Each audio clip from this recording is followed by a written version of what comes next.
Oh, for one last time. Second down on ESPN radio, coming to you on your airwaves. After this, nothing but a Viking funeral. PJ and I on a boat. Kevin's going to shoot the arrow, flaming arrow. No, Kevin, not Dracarys. You don't have a dragon. Listen, man. You don't have the dragon's blood in you. You're going to be the guy who misses all the shots with the flaming arrow. I was going to say, I'm just looking forward. Who's the one who's going to take the bow from him? Oh, Ben. Yeah, for Ben. sure. Yeah, you're right. So one last try here on Second Down on ESPN radio. Have a full show coming up for you today. We're not going to sit here and just reminisce the entire time because that's enough a little bit later on 3 and Out.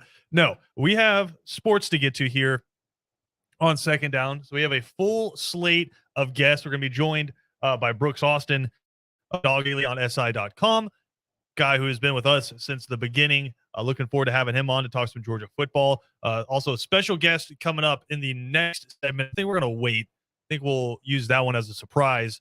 And then in the third segment, going to catch up with one of the founding members of this show, the guy who was on the board for me when we first kicked this thing off back in June of 2020, Cody Queen.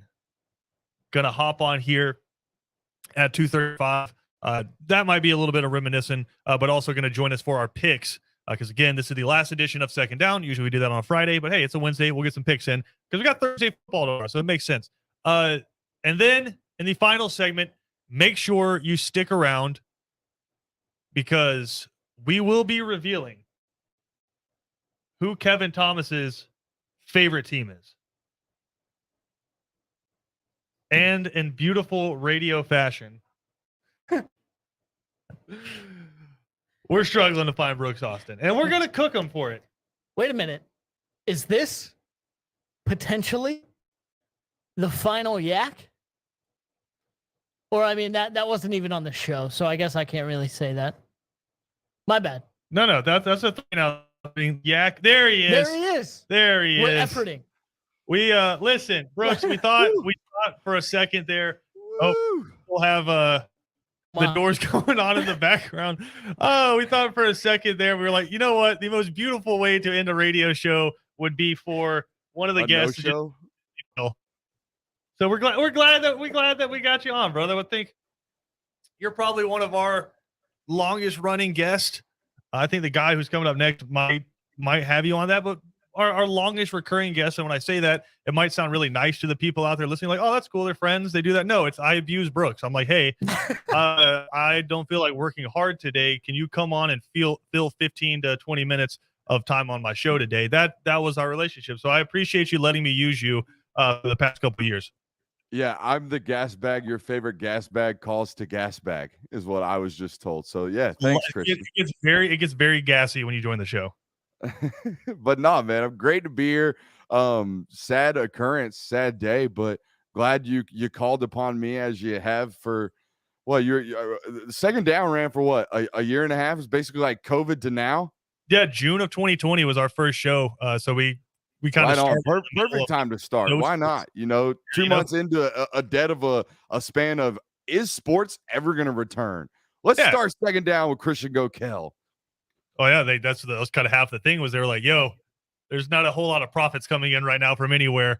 This might be one. Are you willing to do it? And I was like, I mean, I guess, but don't be under the guise that I'm going to be talking a lot of sports because they don't exist right now. So yeah, we existed for the first 4 months, prognosticating on when sports are going to come back, making fun of Kevin Warren in the Big Ten for folding on football, pumping up the SEC for football, and then I think a little bit of draft stuff. Outside of that, it was just a whole lot of rankings. There was also that time Trevor Lawrence and Justin Fields banded together to save college football. God, I forgot about that. So yeah, there was that time.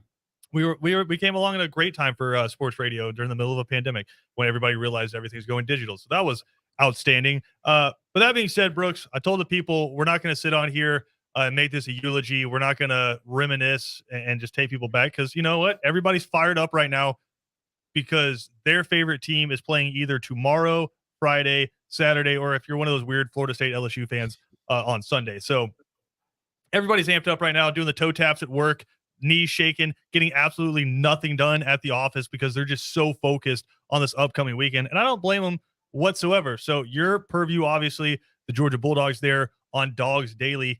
In your mind, what's the most intriguing storyline going into this game? Because Kirby Smart has made no bones about the fact that he wants to play these games. They're marquee games to put him in a national spotlight, and he gets to show off his program again. But this is a Georgia team that went through a lot of transitions this offseason. So what's your biggest storyline going into this?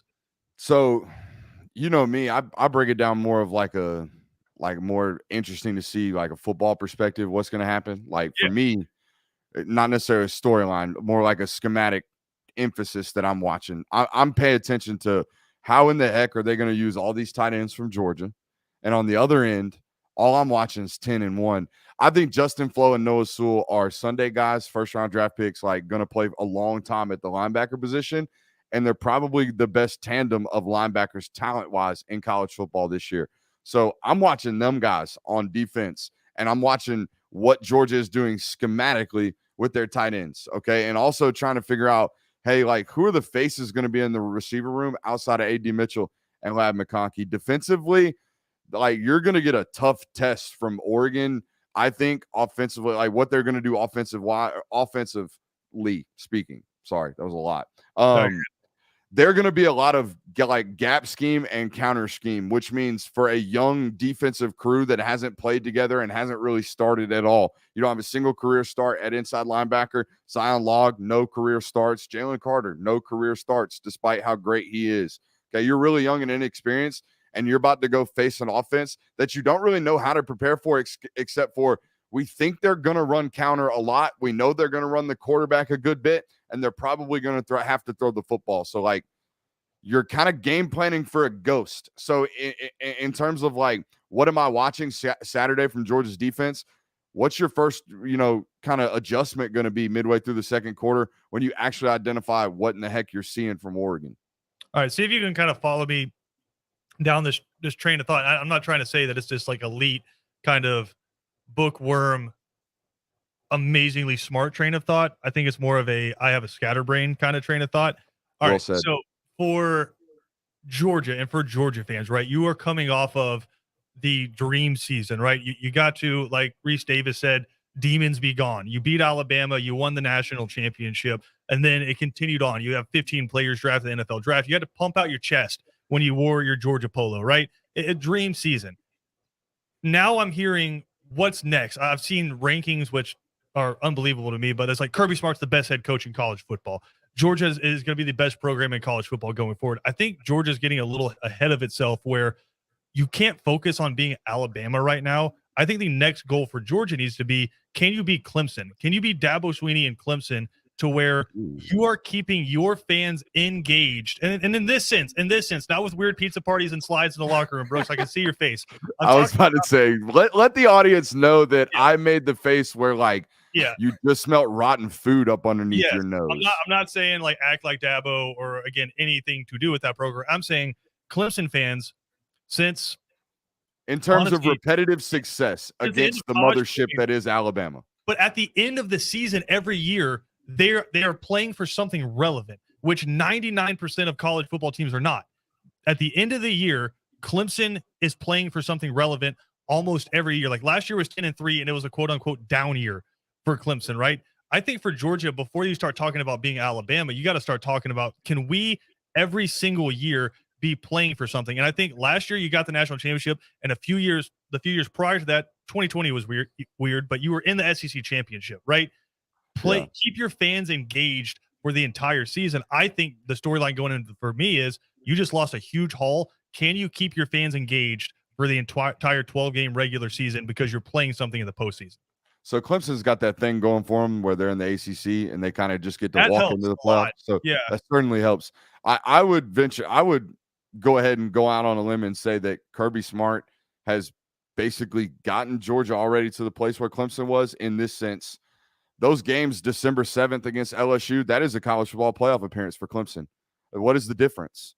Georgia had to play them to get into the playoff because they had to actually play a competitive SEC championship game. That is an end of the year. Stakes matter. If we're going to win a title, we have to win this game, playoff atmosphere football game that you only win by winning the division. And Kirby Smart's won the division, what, 5 out of 7 years? So yeah, I would say Kirby Smart's gotten you there. The difference, the next step is, how do you beat Bama? Well, that's been the thing every year. You finally got over him last year. How do you consistently beat Bama? I don't know. No one knows. No one knows. If How do you someone figure knew it that, out? you paid a lot of money.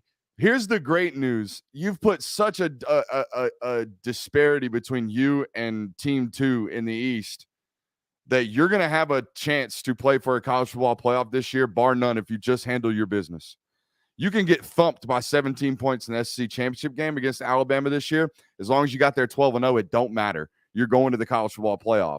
So that's the great news for Georgia. You've put such a wealth gap between you and the Floridas of the world, you and the South Carolinas of the world, you and the, good Lord, Kentuckys of the world. Everybody tells me that one every year. Because it's the year for Kentucky, right? Maybe they make a run in the SEC. Right. No, probably not. There's such a gap that if you go do what you're supposed to do this year, if you don't have a 2019 South Carolina, if you don't have a 2020 LSU or whatever the letdown games have been under Kirby Smart, if you don't have those, you'll play for a college football playoff this year, no matter what. All right, Brooks, before we let you get out of here, I know you, before anything else, are a football fan. So as you're looking at this, which game outside of the one that you have to cover is the one you're looking forward to the most? Just so you can sit there, observe it, and watch it. Daggum, Carrollton High School hosting Rome High, 11 Alive Sports, only place you can find it on Friday night. Your boy on the call. How about that? I mean, come on. So you can do that if you want to watch Brooks. I mean, listen, we're excited. God, I can't imagine what you're like in a box. That's like the poor play-by-play guy is going to have a rough night. I'm trying to get a word in edgewise. They throw a new UGA student at me every week. It's some new student that's calling his first ever game, and he's got to call it with me or her. She's got to call it with me. Every single week I walk into the box and I just tell them, look, they didn't teach you for what you about to go through. Okay. They did not teach you or prepare you for what's finna happen. But nah, man, I think the obvious answer is Ohio State, Notre Dame. I think that's going to be at least a pageantry game. I think when you think of college football, the great games, even if they're 20-point blowouts in the midway through the third quarter, that game's going to be awesome because it's in the shoe, right? Where's that game at? That's in the shoe.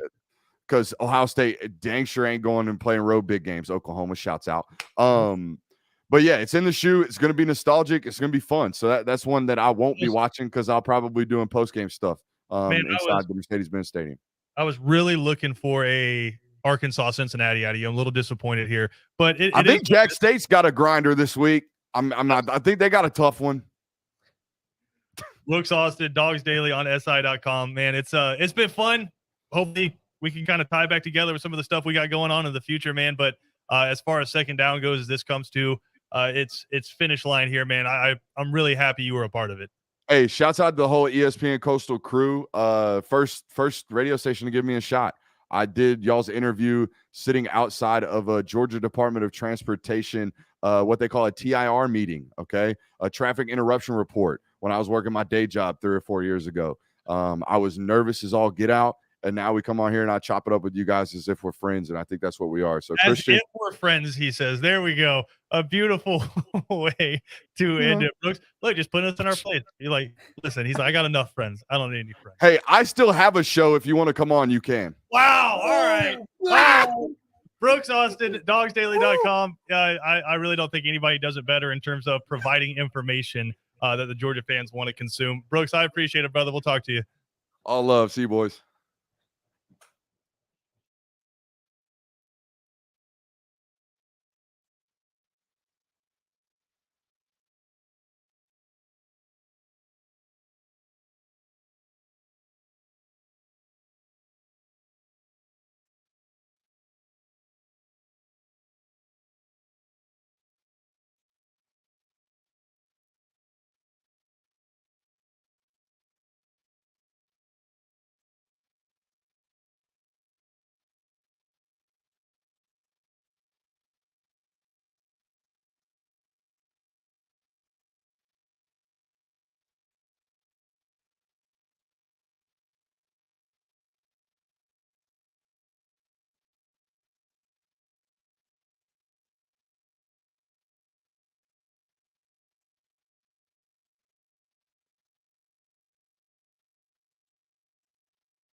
Second down on ESPN radio for the final time.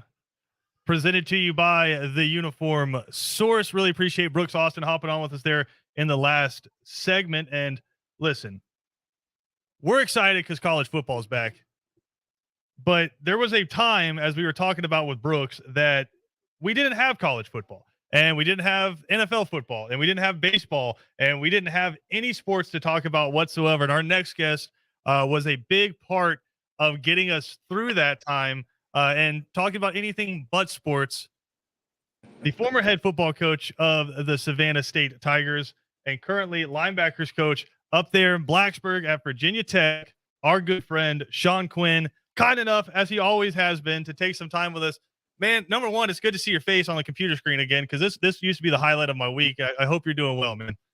Definitely was a highlight of mine. Hey, good afternoon, brother, from Hokie Nation. Good to get to one last hurrah with you here. I'm wearing all black. I guess that's appropriate today on the last day. So, all joking aside, good to see your face, brother, and appreciate all you guys did for me and all the times we got to enjoy, especially during that COVID craziness, and got a chance to enjoy some talk radio and have some make light of stuff during a tough time. So glad to be back with you, getting ready for a game, a little different surroundings. Got Lane Stadium here in the background somewhere here behind me, but pretty fun times, and excited to go play a game here this week. Man, I wanted to ask you about that because such a cool atmosphere. I remember coming out of COVID when everybody started filling the stadiums back up. Virginia Tech played a home game, and it was the first time we got to see packed stands, and they come out to the Metallica blaring and the fans jumping up and down on Lane Stadium. I get goosebumps every time I see it, but that one was extra special, right? Because we were kind of back to full capacity college football. How excited are you when you guys get to kick off a home game to experience that, running out onto the field in front of a packed Lane Stadium? Because I mean, that just as a college football fan has to be exciting. Oh, big time. And this is an unbelievable environment.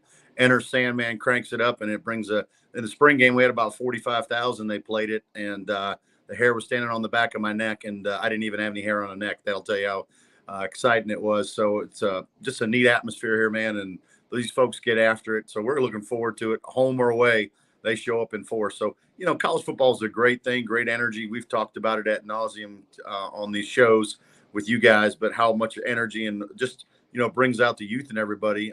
College, hopefully for most folks, was a great time in their life. And it's a neat time in these guys' lives. And, man, Saturday nights here at Lane Stadium is pretty special. I know you have been a part of building things for a long part of your coaching career, and none bigger than when you were at Savannah State, right? Kind of having to build something from the ground up there and trying to leave it better than you found it. And you guys obviously did that, not just in the win-loss columns, but just kind of in the structure of the program. What's it been like now? Brent Pry gives you the call, says, hey, I want you to come up and join me at Virginia Tech. When you're taking over with a new coach in his first year, you're having to build something there as well. What's that process been like for you? It's been fun. It's been challenging. Ironically, our theme here has been ground up, and you just kind of alluded to it.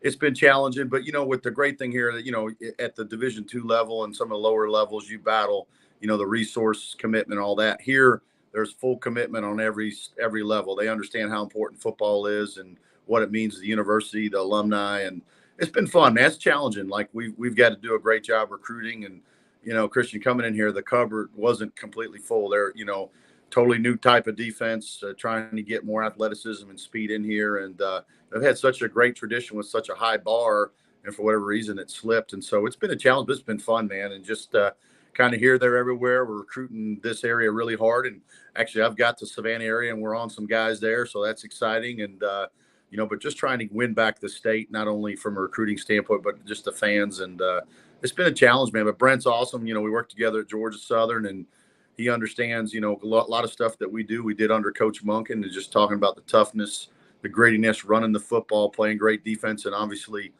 Coach Pry made his mark not only at Georgia Southern, but at Penn State and Vanderbilt and other places with great defense. And frankly, that's what they had here in their heyday, and we got to get back to it. And so it's been fun. It's been challenging and a different role, but a fun one. And, I take a part of Savannah with me everywhere I go. So it's been a lot of fun. And, I always coach and recruit, for some of the guys that never got an opportunity to be at this level, whether it's a player never getting to play at this level or coaching. And so I don't take this for granted. I'm very grateful to be at this level.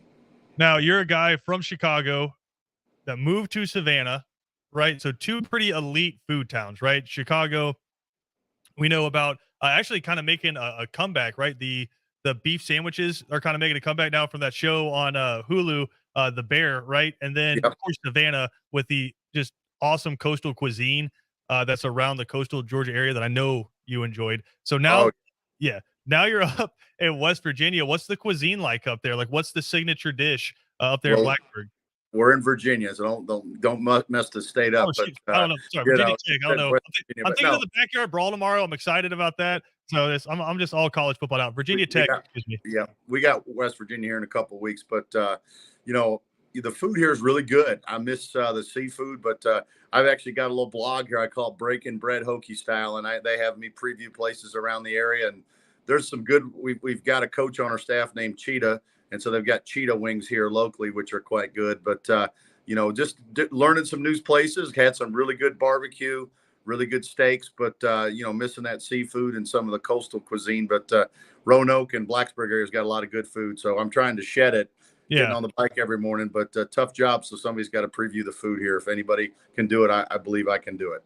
Now, obviously, jumping up to one of the premier programs in college football has a lot of benefits, but I have to imagine going from Savannah to Blacksburg, one of the benefits was the humidity during fall camp. So what's that been like? That's got to be a little bit better, at least. You're A in lot Long different. Beach right now. A couple of mornings during camp, it was in the 60s in the morning. So that we were talking about how hot it was. I was like, bro, you have no idea. None. This is kids play compared to Savannah. And, you know, I think I've coached at two of the hottest places in the world, and that's in South Louisiana and Savannah in August. So everywhere else is going to pale in comparison. You know, it's beautiful here. It's a lot like North Carolina when I coached at Western Carolina. As far as the weather, it's very very, very reasonable. There's not a lot of humidity, not much bugs. So that part's nice. But it gets warm, but it's nothing compared to what you get there in the cauldron on the turf at an early Saturday morning practice at Savannah State. Now, you are one of the biggest experts we've had on this show and probably the most important subject we talk about. And it's not one that we take very lightly. Action movies are probably at the core and the foundation of this show here. And I think you were on, we talked, and I deemed before Predator to be the greatest action movie of all time. I mean, what other movie has two governors in it? And just the cast and the quotes and just amazing from beginning to end. So I'm curious, with your busy schedule, have you had a chance to see the, I guess, prequel to it that just came out called Prey? I have not, and I haven't lost any sleep over not seeing it. You know, once National Treasure came out, that was kind of my action movie. And then I did the other night watch a bad movie. I was disappointed in the new Elvis movie. Colonel Parker wasn't a good guy, I learned. So, but I hadn't seen Prey. Been working on trying to be Prey on some folks here and winning some football games. So That's the most football coach answer I've ever heard. But before we let you go, man, I know you work in an industry where kind of the news that we received not too long ago happens every single day, every single year to a lot of people. So I'm just curious for your advice, your words here as we kind of go through a transition, an unwanted transition here at the station. You're a guy who's been there before, and I know just in that industry, people come and knock on your door and say, hey, this isn't happening anymore. So for us and for other people who go through it, what's kind of your experience and what's your advice?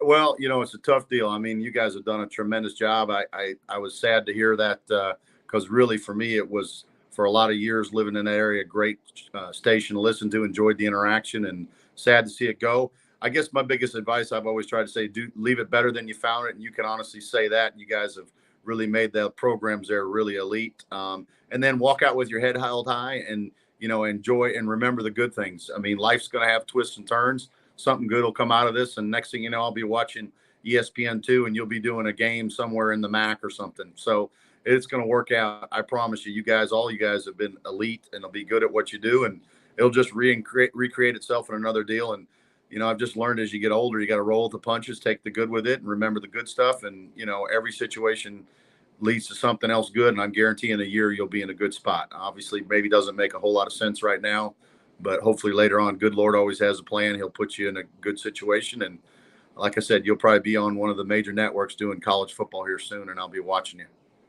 Oh, we'll be watching you guys. John, I appreciate it, man. I'm not being hyperbolic when I say You're just kind of intrinsically a part of the DNA of what was this show, because for such a long time we didn't have sports, and you were just always so gracious with your time, and just like I said, kind of became a part of the family and just another member of the show. So we wouldn't be where we are right now without you, man. So I appreciate you, and I wish you the best of luck, and I look forward to talking to you. I appreciate you, man. And I'll tell you from bottom of my heart, I enjoyed the heck out of that. That was something I look back super fondly as my time as head coach was getting a chance to do the shows with you guys. Always look forward to them. And you guys made it fun. And that's part of this deal. You want to whistle while you work, enjoy while you work. And that was a fun thing. And man, good stuff ahead for you, brother. Appreciate you guys. And thanks for all you did. And go out with a bang, enjoy it. And good things are bound to happen in the future. And go Hokies. Sean Quinn, former head coach at Savannah State, now with Brent Pry there at Virginia Tech, getting ready to kick off their season as they take on Old Dominion to start in week 1. Sean, I appreciate it, brother. We'll talk to you soon. See you soon, brother. Go Hokies. We got more to come here on Second Down. We'll be back after this.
Second Down on ESPN Radio is presented to you by the Uniform Source. Christian Gokel alongside with you for one last ride here on ESPN Coastal. And our next guest, a guy who I started with a way long time ago in the way back in yesteryear, and then was proud to have as my producer when we first kicked off Second Down in 2020. Co-hosted Coastal Adventures with him for a long time and did a lot of rowdy things with him outside of the office. So really excited for our next guy to join us for our picks.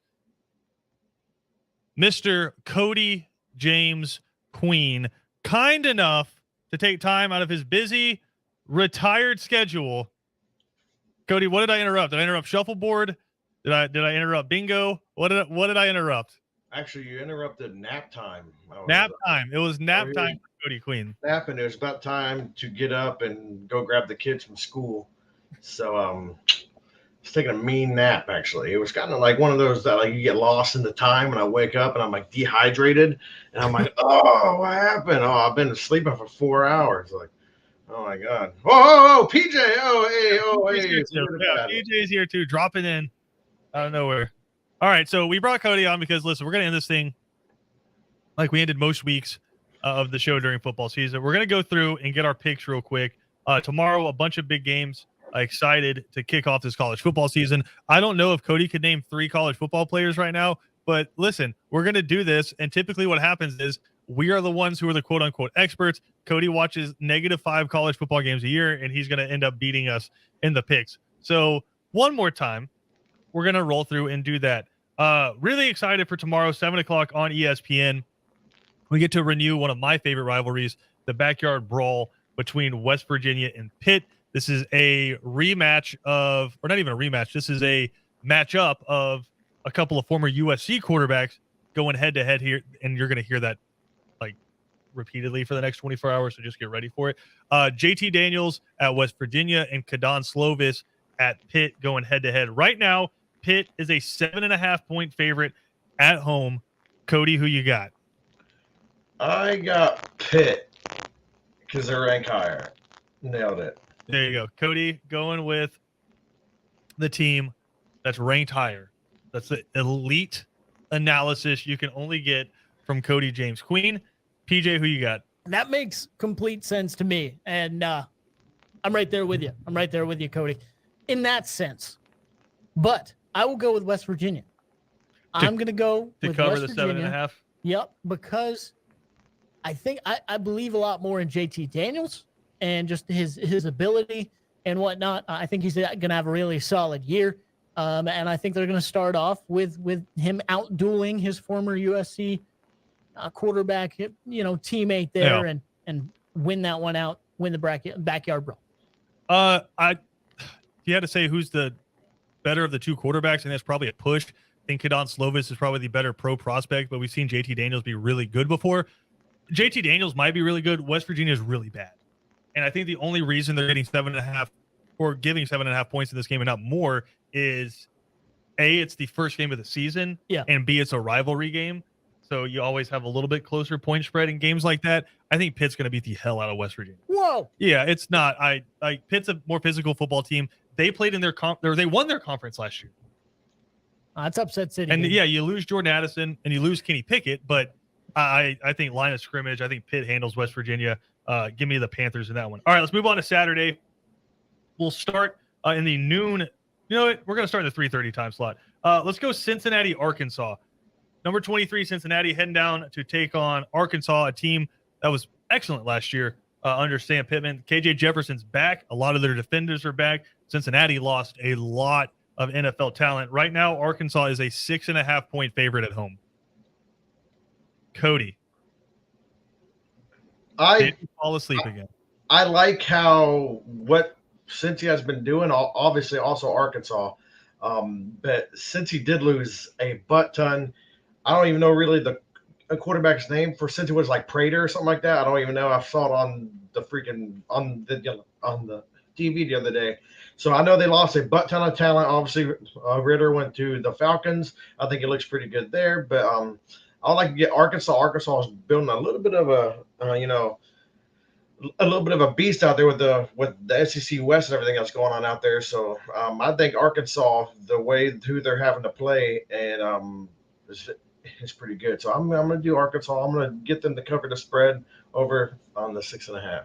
Cody's rolling with Pig Suey. Who you got? There you go. I like it. I'll go with Arkansas as well. I think Luke Fickell is a insanely solid coach, and I think he'll prove why this year, but it won't be in game one. I think just too much to recover from there. And Arkansas, with how much they got coming back in, Sam Pittman there at the helm, KJ Jefferson, I think has a huge game here against Cincinnati, and Arkansas gets the win. I think Arkansas beats the hell out of Cincinnati. Yep. Watch out for Jaden Hazelwood, the Oklahoma transfer, to have a big game in this one as well, because again, you're going up against two new cornerbacks there. As Cincinnati had a couple of guys drafted really high this past year. So yeah, Arkansas is going to roll. Other 3:30 game, really important locally here. Georgia against Oregon. The number 3 Bulldogs are currently 17-point favorites over the number 11 Ducks. Former Georgia defensive coordinator Dan Lanning is the head coach there at Oregon. Reports are former Auburn quarterback Bo Nix going to be the starting quarterback. 0-3 in his lifetime against Georgia. Thought he could escape him? Must not have looked at the schedule, because he is having to play that Georgia defense yet again. Cody, 17 points is a lot. You think Georgia can cover? Oh, yeah. Dogs going to beat them. Dogs going to beat them by like 21. Yep. All right, Cody rolling with the Dogs. Yeah, no, absolutely. To take a term that you've said a few times already this segment, Georgia's going to beat the hell out of Oregon. Yeah, listen, I think Oregon might make it kind of funky for the first like half a quarter, right? Because you've had all offseason to prepare a script for them. It's a bunch of young guys, but I think once the young guys for Georgia get settled in, Jalen Carter starts mauling people up front, I think it's going to be a long day for Oregon in Atlanta. Quick trivia, and you can see more trivia like this with Matt Smith's article on southernpigskin.com. When was the last time Georgia opened a season in Atlanta? Was it Boise State? It was not. I don't know. Kirby Smart's first year, 2016, when they took on North Carolina with Mitch Trubisky. Okay. Yeah. TJ's quarterback, Mitch Trubisky, slinging the rock around there for the Tar Heels. For this year. Yeah. All right, let's go to 7 o'clock on Saturday. Number 7, Utah heading down to the Swamp to take on one of Cody's teams, the Florida Gators. Utah currently is a 3-point favorite, which is fascinating to me because they're the number 17 in the country, playing an unranked team, yet they're only a 3-point favorite heading into the Swamp. I think Utah's going to take this one. It's kind of a little chaotic down here. I am down here in Florida. It's a little bit of chaotic down here, what's going on with the new coach and everything like that. So I think Utah has got a steady thing going on out there. They are ranked number 7. It's kind of crazy how you only got 3 points right here. So I'm taking Utah, even if it's only by like a touchdown. I still think Utah is going to beat Florida. I think Florida's going to go off number 1 game, lose, and everybody's going to be pissed off down here. PJ? Yep. I'm with you. I think Utah, sure, they lost a little bit defensively, but I think they can come back with that offense that they showed off a little bit in that Ohio State game and beat Florida. It's going to be a close one for sure, but I think they'll beat Florida there in the Swamp, probably like 31-27, something like that. Well, now Florida's definitely going to win because I'm going to take Utah as well. I just think it's too much for a young Florida team that, yeah, they've been able to do a little bit of recruiting, but for the most part has lost a ton of talent. I think Anthony Richardson maybe keeps this one interesting for the Gators, but Utah is a really good team. Oregon's the number 11 team in the country.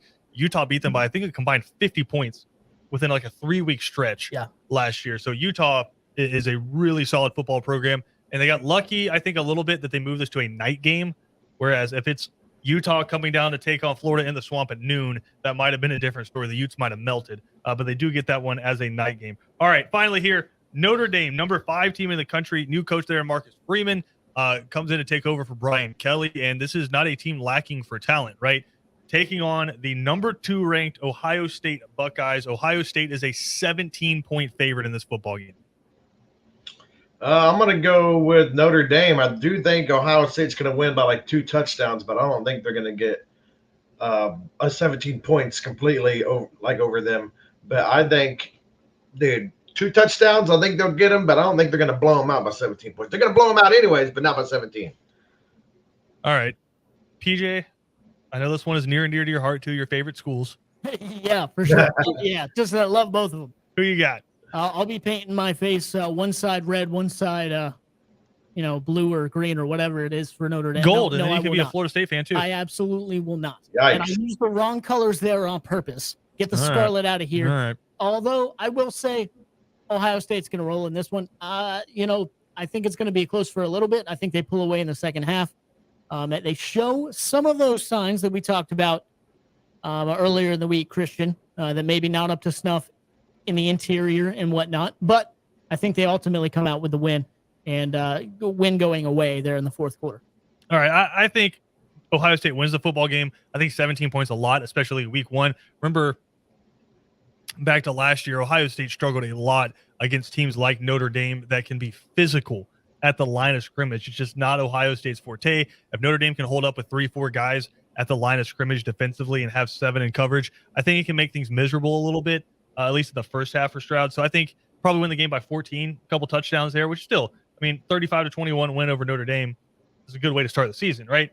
I don't see them beating them by 17 points. So I'm gonna go with Notre Dame with the spread. I think Ohio State wins the football game. All right, we've been hyping it up since we found out the news.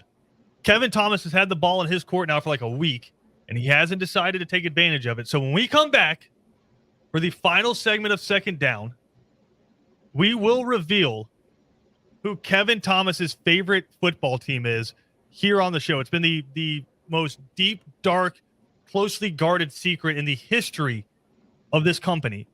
And since this company is no longer going to exist come 6 o'clock today, we're burning it down and we're exposing Kevin's secret. Cody, if you want to hang out and do it with us, you are more than welcome to. But we got to go to break. We'll come back. Final segment of Second Down.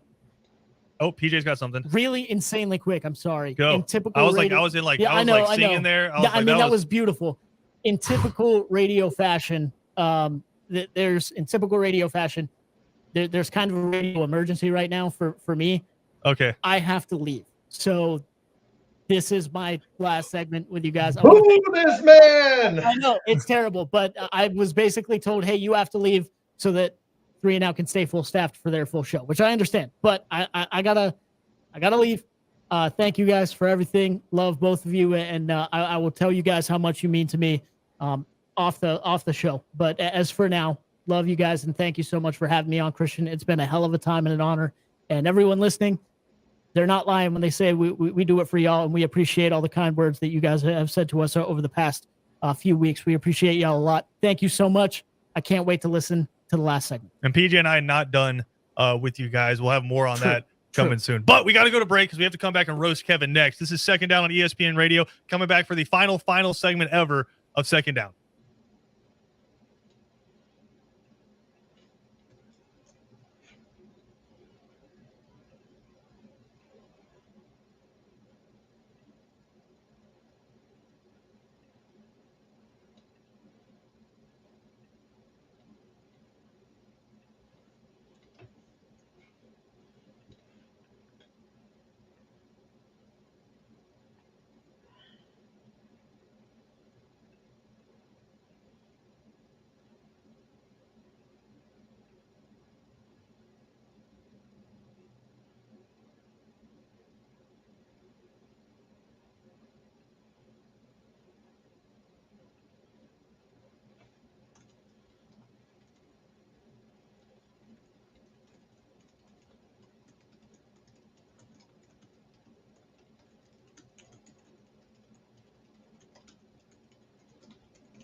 Hello? Hello? Hello? Hello? Yeah? Your mama's on her way right now. I'm on a radio show, so I can't talk. All right. All right, it's okay. All right, bye.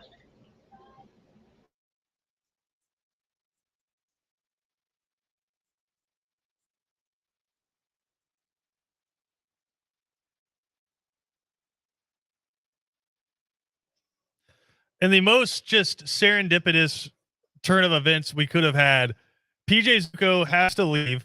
And so the way it started is the way it ends.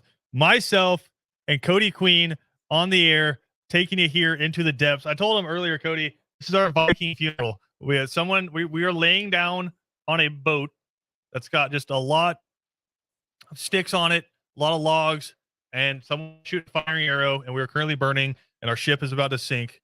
This is our Viking funeral. So as we have 50 seconds left here, I gave Kevin Thomas every opportunity in the world to come out and admit who he is a fan of. The ball has been in his court for a while now since we found out the news. The ball's been in his court. He has done nothing about it.